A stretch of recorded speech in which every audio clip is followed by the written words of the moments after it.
Kembali lagi di Bincang MMA. John Jones baru aja pensiun dari UFC, dari MMA. For good, kata dia ya. Gua sih mau bahas gimana menurut gua John Jones pensiun dan gimana karir seorang Johnny The Bone Jones, the one and only John Jones. Jadi John Jones itu debut di UFC tahun 2008 lawan Andrea Gusmao. John Jones lahir 1985, jadi waktu itu mungkin John Jones masih 23 tahun. Dan di eh enggak, sorry, 20, iya benar. Terus dia menang, enggak nih, 18 tahun dia waktu itu masuk ke UFC. Oh, 87, sorry, 87, berarti dia debut di UFC di usia 21 tahun. Dia menang light heavyweight di 23 tahun. Dan dia emang waktu pas awal-awal masuk di UFC, dia jadi orang yang udah kelihatan banget dia sangat top prospek di UFC. Terus di fight ketiganya kalah sama Matt Hamill dengan disqualification, satu-satunya John Jones kalah. Dan setelah itu dia ngalahin Brandon Vera, Vladimir ini, Ryan Bader, dan dia menang lawan Shogun light heavyweight champion. Terus dia di light heavyweight, menurut gua greatest of all time di light heavyweight, ngalahin Shogun, Bader, Rampage, Machida, Rashad Evans, Vitor Belfort, Chael Sonnen, Gustafsson, eh, Glover, DC, OSP, Anthony Smith, Thiago Santos, Dominic Reyes. Kalau misalnya ini gue hitung, satu, dua, tiga, empat, lima, enam, tujuh.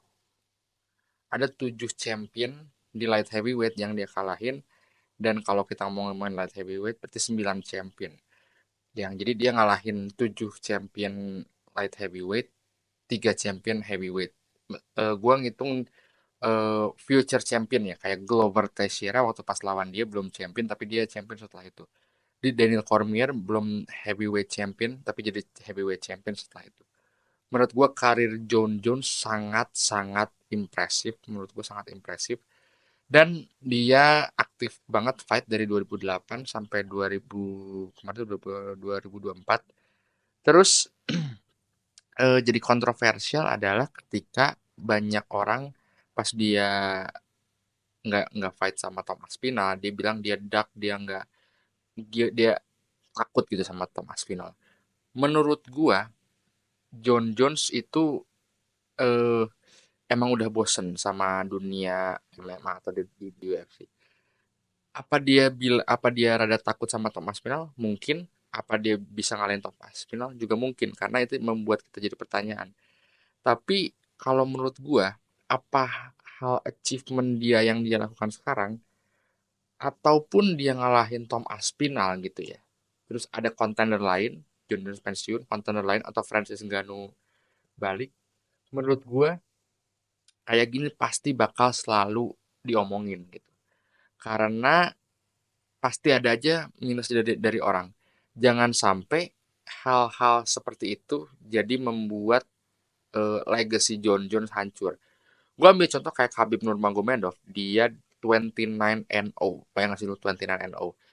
Banyak orang bilang, ya kalau dia lanjut karirnya dia mungkin bisa kalah. Dia nggak greatest of all time, dia belum naik welterweight, dia belum begini, belum begini. Tapi itu apakah membuat Khabib nggak great? Menurut gue great. Jadi dia tetap legacy dia udah gitu 29-0. Dan si Khabib Nurmagomedov ngalahin banyak champion, RDA ngalahin apa sih, McGregor, Gaethje, terus si Poirier, Michael Johnson, banyak orang-orang prime yang dia kalahin, orang-orang yang lagi di prime dia kalahin. Dan pasti nggak langsung beres di situ aja. GSP, George Saint Pierre, dia waktu itu kalah kalah dalam tanda kutip ya. Banyak orang bilang Johnny Hendricks kalah gitu. Johnny Hendricks menang, harusnya menang tapi kalah. Judge decision, terus akhirnya dia pensiun dari ini, terus dia naik middleweight dan dia menang. Menurut gua sih bakalan nggak sampai situ aja, jadi orang tuh terus bahas ah nggak greatest of all time, nggak greatest of all time.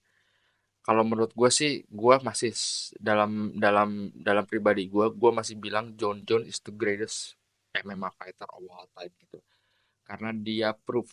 statement dia adalah gue udah capek lah, em, ada yang upcoming fighter terus dia apa namanya tuh gue harus proof kata gue ngalahin dia gitu. Dan menurut gue John Jones tuh selain skillnya bagus, paling bagus menurut gue IQ-nya tuh bagus banget.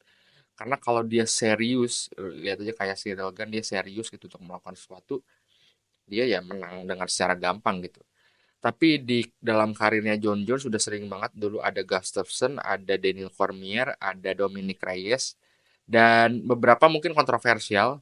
Gue ngelihat John Jones itu kalah itu di dua fight, yaitu Gustafsson sama Dominic Reyes. Menurut gue waktu pas lawan Dominic Reyes tuh menang di fight itu, tapi memang eh, emang benar-benar split fight, emang benar-benar close fight.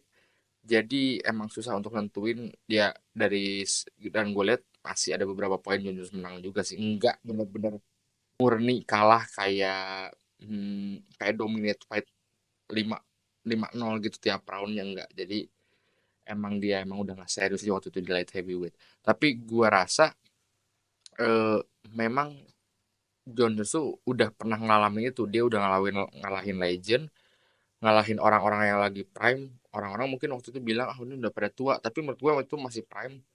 Rampage, Shogun, eh, Rashad Evan, Lyoto Machida, Daniel Cormier, Gustafsson itu orang-orang lagi masih lagi prime-nya lah.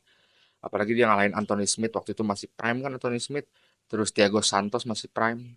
Dan Cyril Gane juga waktu itu banyak orang bilang wah ini kayaknya kurang, dia bisa ngalahin Cyril Gane dengan kalau Stipe sih menurut gue emang Stipe-nya udah tua banget ya, udah dia udah nggak fight selama 2 tahun terus jadinya ya udah kelihatan tua banget.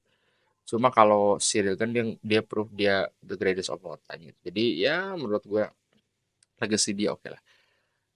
Tapi ada statement yang menarik dari MMA Guru waktu itu dia podcast sama Demetrius Johnson. Dia bilang kalau John Jones emang belum pernah lawan orang yang lebih besar dari dia ataupun orangnya itu jago di semua hal kayak Tom Aspinall gitu. Jadi satu statement yang gue setuju. Jadi emang John Jones kayaknya emang rada takut gitu sama Thomas Pinal karena Thomas Pinal di semua lini bagus. Dia speednya kayak welterweight, punchnya kayak heavyweight. Dia power punchnya kayak heavyweight, speednya kayak welterweight, ground gamenya bagus dan jarang gitu di heavyweight yang ada semuanya complete package gitu. Kayak Daniel Cormier aja ground gamenya bagus, punchnya juga. Kalau gue ngerasa sih Daniel Cormier nggak seitunya, punchnya nggak segitu kencang kayak Francis Ngannou atau kayak ini ya.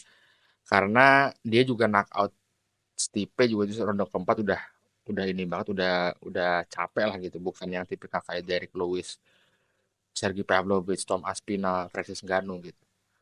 Jadi all package banget dari size, dari badan, dari semuanya, ground game oke, striking oke. Jadi menurut gue John Jones juga rada berpikir gitu. Tapi menurut gue sih apakah dengan misal gitu John Jones sama Tom Aspinall dan Tom Aspinallnya menang, legacy John Jones hancur sih menurut gue enggak.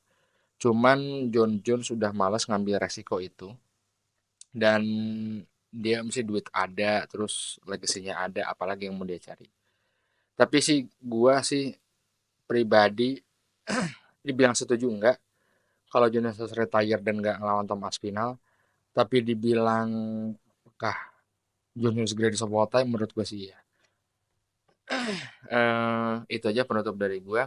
Jadi kalau gue pribadi gue masih bilang John Jones is the greatest of all time. Dan gue sih nggak nyebut John Jones itu satu-satunya MMA fighter greatest of all time ya. Gue sih selalu nyebut ada John Jones, ada Demetrius Johnson, ada Khabib, ada siapa lagi ya? Banyak sebenarnya. Tapi mungkin nanti gue bikin video soal siapa greatest of all time menurut gue dari tiap weight class ya. Jadi ya gitu lah. Gitu jadi gue sampai ketemu di bincang MMA berikutnya.